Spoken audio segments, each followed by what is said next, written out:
Today is dedicated to those people who are trying to compete and show up each day when they're suffering a personal loss.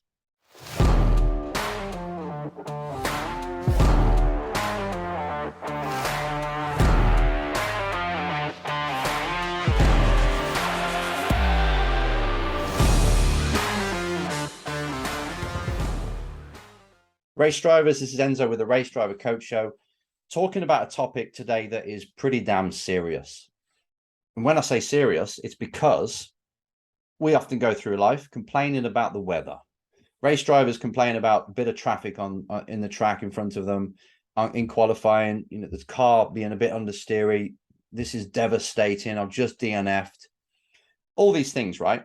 We pretty much think our life is turning upside down because of these things that happen to us in a race. And people do it in normal life, traffic on the road, some big tax bill or whatever. But then now and then, a whopper comes along.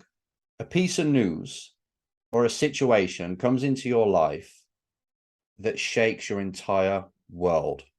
It brings you down to your knees. And I'm talking about serious stuff here. I had an email today from somebody, and this wasn't what I was going to talk about today, but it stopped me in my tracks. Morning, Enzo. I may have missed it, but do you have any videos specifically covering loss? And when I say loss, I mean personal loss. After a long battle with a horrible wasting disease, my dad passed away a few weeks ago. I was away testing, but I managed to get back to the hospital at home at 5:30 p.m. and he passed away at 7:30. Just want to stop the email there, and I'll carry on in a moment. But first of all, thank goodness you got there, because it's a big thing for you to have made that effort to get back home in time, and you got the last few hours with him, whether he's consciously there or not. But you were there for the family, and you were there to share his last moments. And I can't tell you how important that is that you got there. Just from personal experience, my stepdad passed away. I got the call from my mum, and I also was racing at the time, Clio Cup, in 2002 or whenever it was. And I got the call, get to the hospital now. It was about 30 minutes away, going to Worcester. And honestly, if you know Worcester, Redditch to Worcester, the lanes around there are fast and pretty dangerous. And I was overtaking everybody on the outside, doing whatever over the speed limit just to get there in time. And I missed him. He was already passed away by the time I got there. And I kind of thought to myself, if only I'd done this, picked up the phone earlier or got the call earlier, or driven faster, run them red lights, I could have made it. And it's always stuck with me, that has. So at least you got there. Thank goodness, to support everybody and to share with his time. So I just wanted to cut inside this email first before I carried on, because I didn't want to forget to say that. So let's carry on. While dealing with the grief, I watched my championship unfold on live stream that weekend without me turning a wheel. And I went into that weekend without being there, obviously, 3 points ahead of the championship, and I came away 2 points behind. I'm struggling a bit for motivation, and I'm trying to fake it until I make it, that kind of approach, but it's just not working. And I'd like to find a way to put this personal loss to one side and try and compete, enjoy, and get through that last race weekend. It will be an emotional day without my dad. As you know, I hate commenting and giving advice on and trying to coach people on stuff that I've not actually been through myself, or I've had a lot of experience in working with people on. So I've got to be kind of careful of what I advise here. And I can kind of empathize, obviously, because of my stepdad dying, passing away, and dealing with that. But it wasn't my real dad. I'm yet to go through that one. But I've had friends, really, my best friend went through it. I've had recently somebody who's a business partner has just lost his mother, and he's going through it now. And you go through certain phases, obviously. I mean, the grief, you can't really rush it. People will, as soon as they hear the news, they are there for you.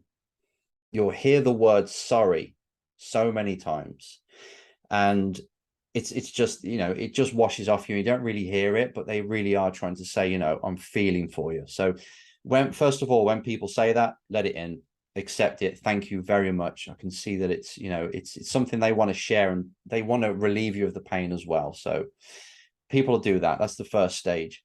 Then you obviously have the funeral. You go through all that, and everybody's there for you again. It's a blissful event. It's painful, but it's still good to get everyone together and share the grief. But then after that, it goes quiet. People move on. You know, the people that come in, distant relations and friends, they sort of let it go then. And you feel like, okay, everyone was giving me this support, but it's not here anymore. And you're on your own, still dealing with it. It's still just as painful, but you have to live with it. And I'll tell you what, it will be there for the rest of your life. It would be something that you feel sad about for the rest of your life. And that is completely normal and fine, because it is a big loss. It's somebody who gave you life. Or if it's a stepdad, it's someone who helped support you and bring you up as well. So to have them just taken away, even though you had, you know, a warning, you could see this was going to happen, or you thought it was going to happen, it doesn't make any difference. They've been taken away, and that void is huge. You get lots of questions like, what now? You get fear of what's going to happen, you know, whether it's financial, but really it's emotional. How am I going to deal with this? You know, I used to call dad. I can see him on my phone. His number's there. His last few text messages, I can see and read them. And it just keeps loading it up, and it is super painful. So I can hear your pain, mate. Honestly, I'm with you. Everyone's with you. Everyone's got to go through it pretty much who hasn't been through it already. And it is difficult to deal with. You can't rush that.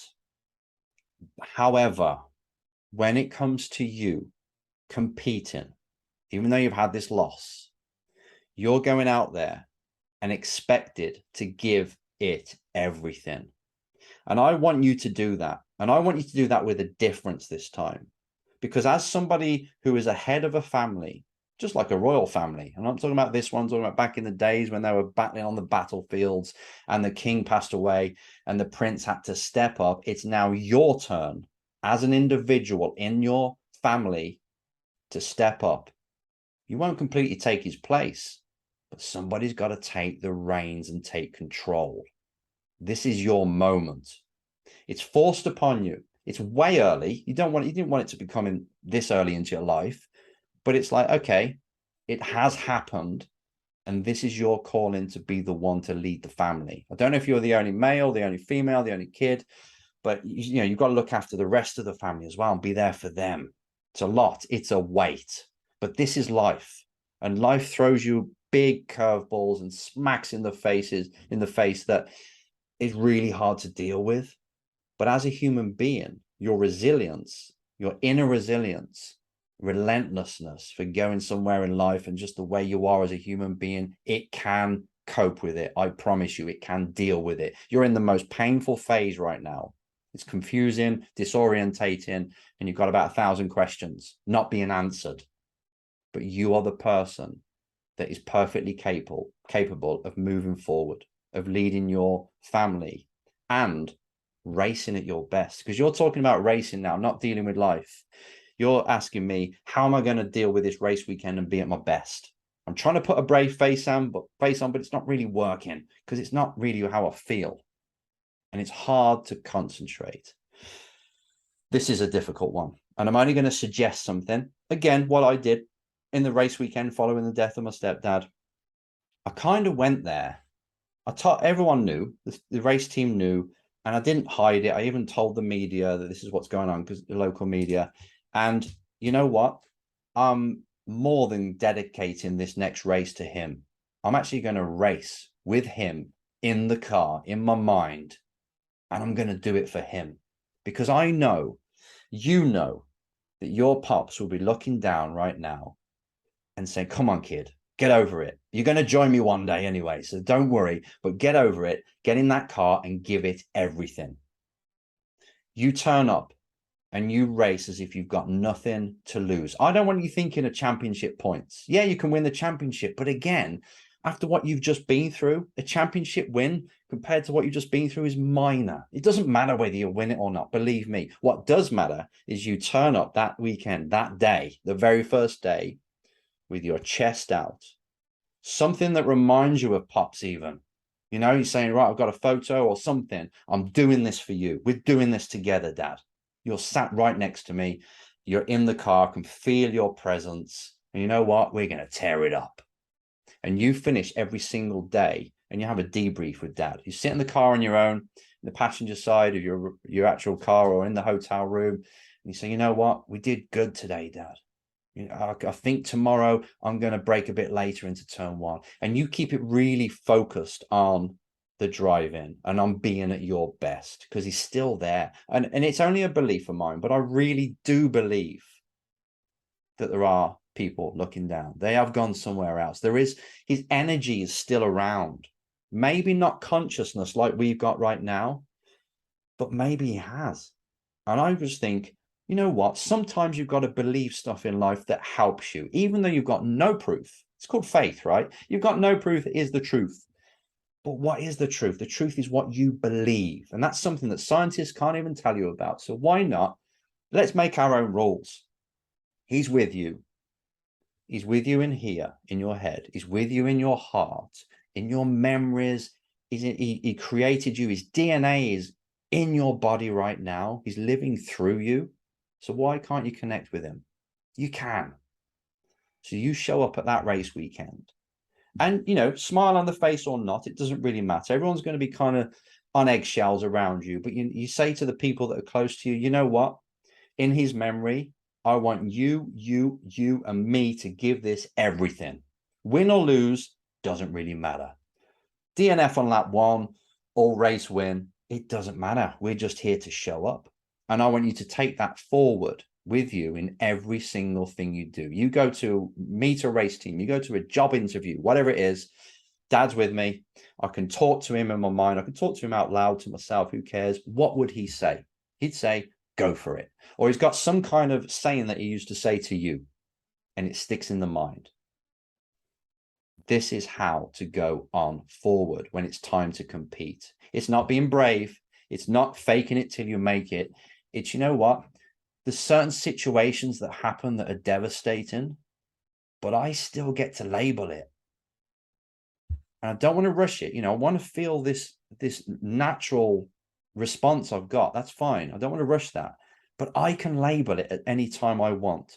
So I can just flip it. You know, I could go into that race weekend and think, this is terrible. I don't really feel it. I'm not really feeling connected with the car.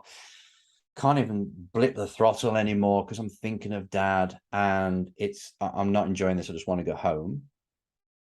If you go there with that mindset and then kind of words going through your mind, and you're thinking back to things like this that create that kind of outlook, you will feel it.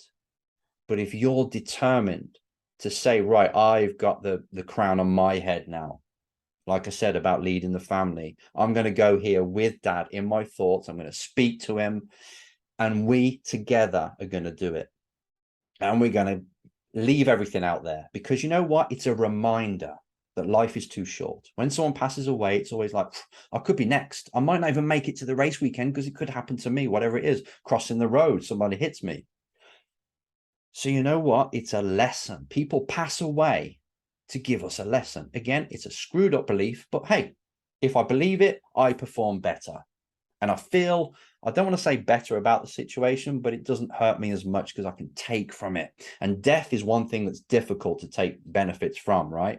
To take good, let's just say, how to translate it in a way that is kind of enlightening, but you can. And you can step up, go to that race weekend, tell everyone that you're going to crush it, have a debrief with dad in your mind out loud when you get back to the hotel, give it everything, and you'll be stronger than any driver that's out there that is worrying about their helmet design. You know, their gloves are too tight, or I didn't quite do my warm-up right. You'll just be like on a different level because you've just seen life as it really is. It's give you a glimpse of how hard life is.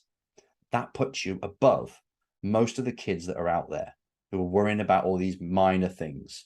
You're above that now. You've been forced to move up to the next level mentally and in life.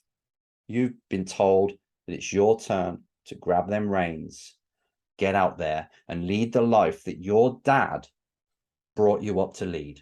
He's given you beliefs. He's given you a chance to race in some way, directly or indirectly. He's given you life. He's now stepped aside. He's going to watch you from a distance, and it's up to you to show what you're made of. I hope this has really helped. Just one or two things has helped you feel a little bit more positive about going into that race weekend. Let me know what you think, and I hope this helps anybody. See you next time.